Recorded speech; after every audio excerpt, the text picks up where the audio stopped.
तो मैम ज़्यादातर लड़कियाँ होती हैं जो कि सोचती है अगर मैं रात में मेकअप लगा लूँ और सुबह घर में उसे क्लीन करूँ तो उससे इससे ना उसके चेहरे पे और ज़्यादा ग्लो हो जाएगा। तो इसमें कितनी सच्चाई या फिर ये बस क्या है मैम? इनफैक्ट अगर आप रात में मेकअप लगा के सोएंगे तो आपके पोर्स और क्लॉग हो जाएंगे।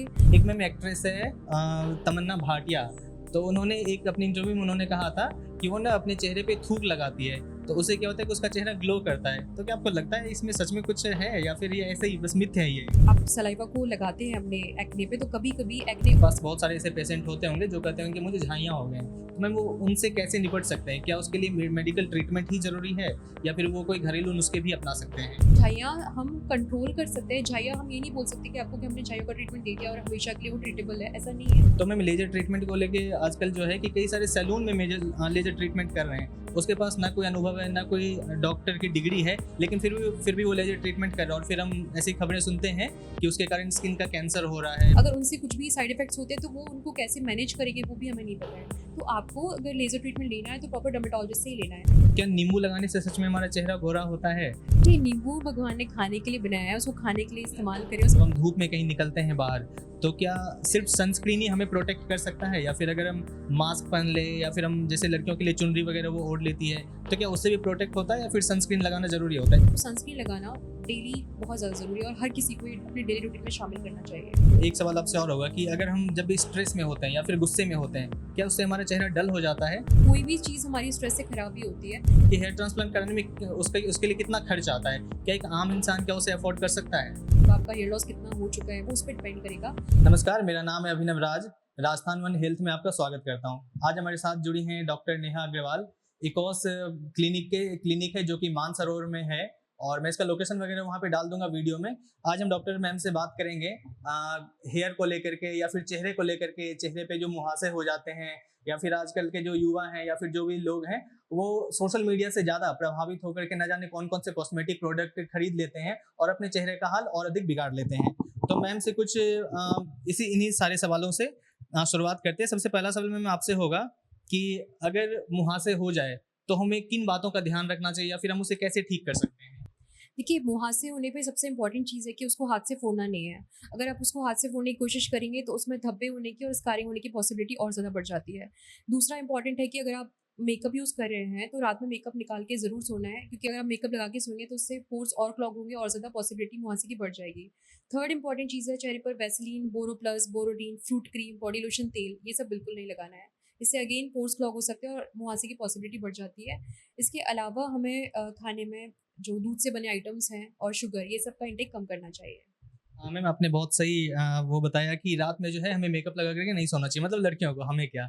तो मैम ज़्यादातर लड़कियां होती है जो कि सोचती है अगर मैं रात में मेकअप लगा लूँ और सुबह घर में उसे क्लीन करूँ तो उससे इससे ना उसके चेहरे पर और ज़्यादा ग्लो हो जाएगा। तो इसमें कितनी सच्चाई या फिर ये बस क्या है मैम? ये सोचना बिल्कुल ही गलत है कि रात में मेकअप लगा के हम सो जाएँगे और फिर सुबह हमारा स्किन और ज़्यादा अच्छा हो जाएगा, ऐसा बिल्कुल नहीं है। इनफैक्ट अगर आप रात में मेकअप लगा के सोएँगे तो आपके पोर्स और क्लॉग हो जाएँगे और एक्ने बनने की पॉसिबिलिटी और ज़्यादा बढ़ जाएगी। तो रात में मेकअप लगा के तो बिल्कुल भी नहीं सोना है। कुछ-कुछ मेकअप क्लीनर रिमूवर्स आते हैं, जैसे कि आप माइसेलर वाटर यूज़ कर सकते हैं, उससे आप मेकअप को रिमूव करें, फिर क्लेंज़ करें, उसके बाद मॉइस्चराइज़र लगाएँ तभी सोएँ, ऐसे नहीं सोना चाहिए।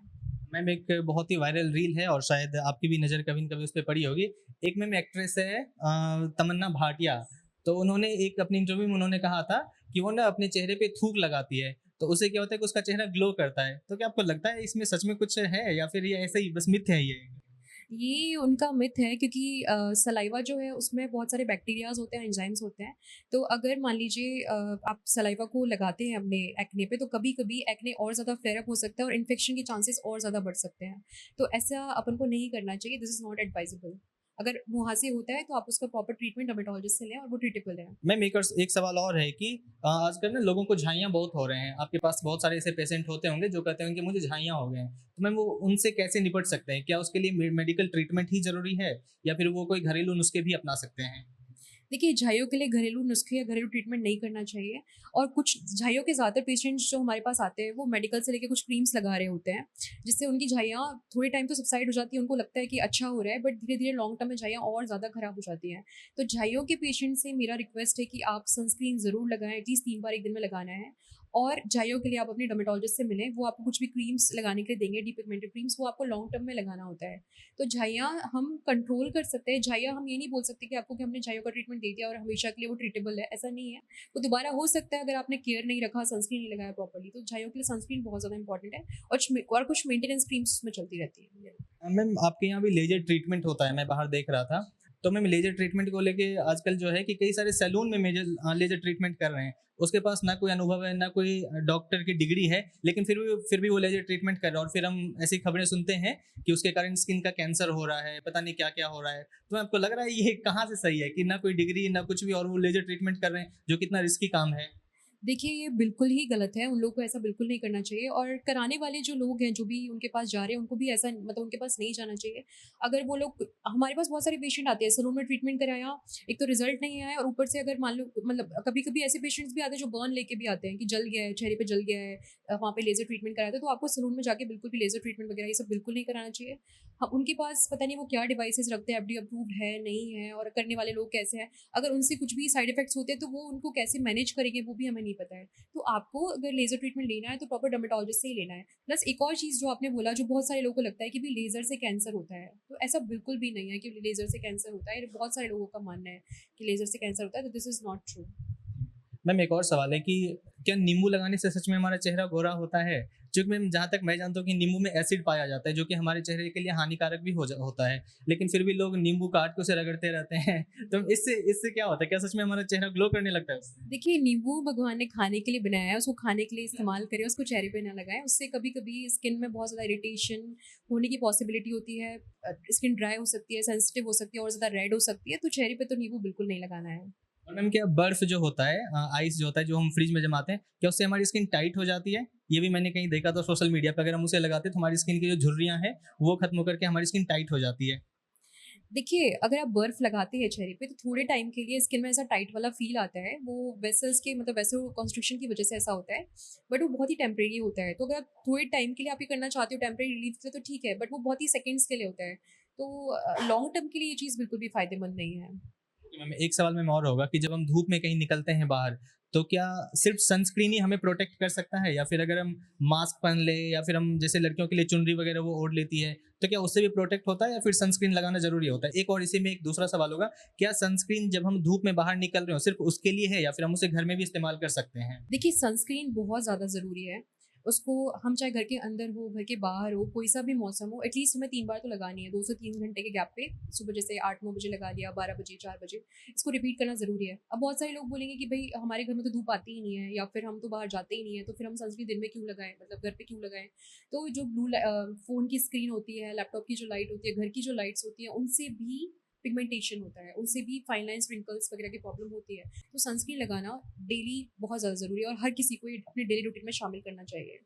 इसके अलावा जैसे आप क्लॉथ कपड़ा फेस को कवर करने के लिए यूज़ कर सकते हैं, गॉगल्स यूज़ कर सकते हैं, अम्ब्रेला यूज़ कर सकते हैं। ये सब चीज़ें भी आप एक्स्ट्रा फेशियल प्रोटेक्शन भी यूज़ कर सकते हैं। मैम वो कौन से 3 फूड हैं खाने में जो कि स्किन के लिए बिल्कुल ज़हर वाला काम करता है? कुछ भी मैम। जैसे शुगर इज़ नॉट गुड, ज़्यादा एक्सेसिव ऑयल, जंक फूड ये सब बिल्कुल भी अच्छा नहीं है स्किन के लिए। मैम एक सवाल आपसे और होगा कि अगर हम जब भी स्ट्रेस में होते हैं या फिर गुस्से में होते हैं, क्या उससे हमारा चेहरा डल हो जाता है? ऐसा होता है क्या? अ, स्ट्रेस में होते हैं, गुस्से में होते हैं तो चेहरा डल हाँ, वो तो सबका ही मतलब डलनेस इन द सेंस हम ओवरऑल हम अच्छा फ़ील नहीं करते तो वो चेहरे पे दिखता है कहीं न कहीं। बट लॉन्ग टर्म में स्ट्रेस हम ऐसे भी लाइफ़ में कभी लेते हैं तो कोई भी चीज़ हमारी स्ट्रेस से खराब ही होती है। बाकी ऐसा कोई डायरेक्ट रिलेशन नहीं है कि स्ट्रेस ले लिया तो उससे स्किन खराब हो गई है, ऐसा कुछ ऐसा मैम दरअसल ये सारे क्वेश्चन मुझे सोशल मीडिया पे वो रील पे मिलते रहते हैं, तो मैंने सोचा आज जब डर्मोलॉजिस्ट मिले हैं तो मैम से पूछ ही लिया जाए। मैम ऐसा ही एक और सवाल है कि जब हम हँसते हैं या फिर रोते हैं तो हमारा चेहरा थोड़ा ना वो तन सा जाता है ना? तो क्या उससे हमारे चेहरे पे झुर्रियाँ पड़ती है? अगर हम हँसते हैं या फिर रोते हैं तो चूँकि हमारी स्किन में खिंचाव आता है, तो क्या उससे झुर्रियाँ पड़ती हैं हमारे चेहरे पे? देखिए, हँसते हैं या हम जो भी हमारे चेहरे पे जो भी एक्सप्रेशंस होते हैं, हाँ, उनसे रिंकल्स होते हैं हमारे, बट वो चीज़ मतलब नेचुरल होती है, वो सबके ही होता है, तो उसमें मुझे नहीं लगता कि हमें कुछ भी एडिशनल करने की ज़रूरत है कि भई हँसेंगे नहीं, वो तो नेचुरली मतलब हो गई, तो उसमें कुछ भी एक्स्ट्रा करने की ज़रूरत नहीं होती है। मैम आपके यहाँ हेयर ट्रांसप्लांट भी होता है ना? जी मैम। मैम हेयर ट्रांसप्लांट्स को लेकर के एक सवाल होगा कि एक तो जब भी हेयर ट्रांसप्लांट का नाम आता है तो लोगों को लगता है कि भाई ये हमारे लिए नहीं है, ये अमीर लोगों के लिए होगा। इसमें इतने पैसे 3 लाख 4 लाख रुपए कौन दे? तो मैम प्राइस को लेकर के मुझे जानना था। इनफैक्ट मैं खुद इच्छुक हूँ कि हेयर ट्रांसप्लांट कराने में उसके उसके लिए कितना खर्च आता है? क्या एक आम इंसान क्या उसे अफोर्ड कर सकता है? देखिए, हेयर ट्रांसप्लांट का जो कॉस्ट होता है वो पर्सन टू पर्सन वेरी करता है। उसमें आप कितने नंबर ऑफ ग्राफ्ट्स यूज़ होते हैं, कितना मतलब आपका हेयर लॉस कितना हो चुका है, वो उस पे डिपेंड करेगा। तो ऐसा बिल्कुल भी नहीं है कि मतलब आपका 1 2 लाख 3 लाख 4 लाख का खर्चा होगा, वो पर्सन टू पर्सन वेरी करेगा। कभी-कभी वो खर्चा आपका 50,000 से लेके 1 लाख की रेंज में भी हो सकता है, बट डिपेंड करता है कितना एरिया है आपका हेयर ट्रांसप्लांट के लिए। मैम दर्दनाक तो होता है, ये तो आप भी मानते हैं कि हेयर ट्रांसप्लांट कराने में बहुत दर्द होता है, उसमें जो सुई चुभाई जाती है वो स्काल्प पे।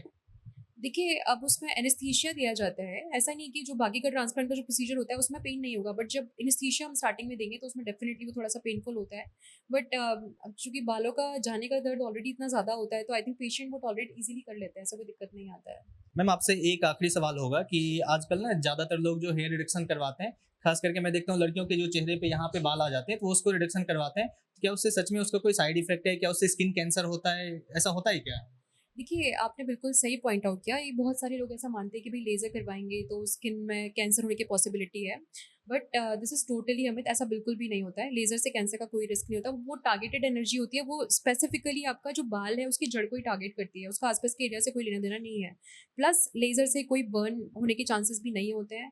लेज़र से कैंसर भी नहीं होता है और लेज़र से कोई पिगमेंटेशन भी नहीं होता है। अगर सही डर्मेटोलॉजिस्ट आप सही एक्सपर्ट से करा रहे हैं तो कोई दिक्कत इसमें नहीं आती है। तो आप ईज़िली अगर आपको कुछ भी हेयर का रिलेटेड इश्यूज़ हैं, अगर एक्सेसिव मतलब अनवांटेड हेयर ग्रोथ है तो आप इजीली हेयर रिमूवल करवा सकते हैं, उसमें कोई दिक्कत नहीं है। बहुत-बहुत धन्यवाद मैम।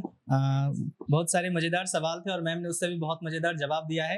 ऐसे ही हमारे साथ जुड़े रहिए राजस्थान वन पर।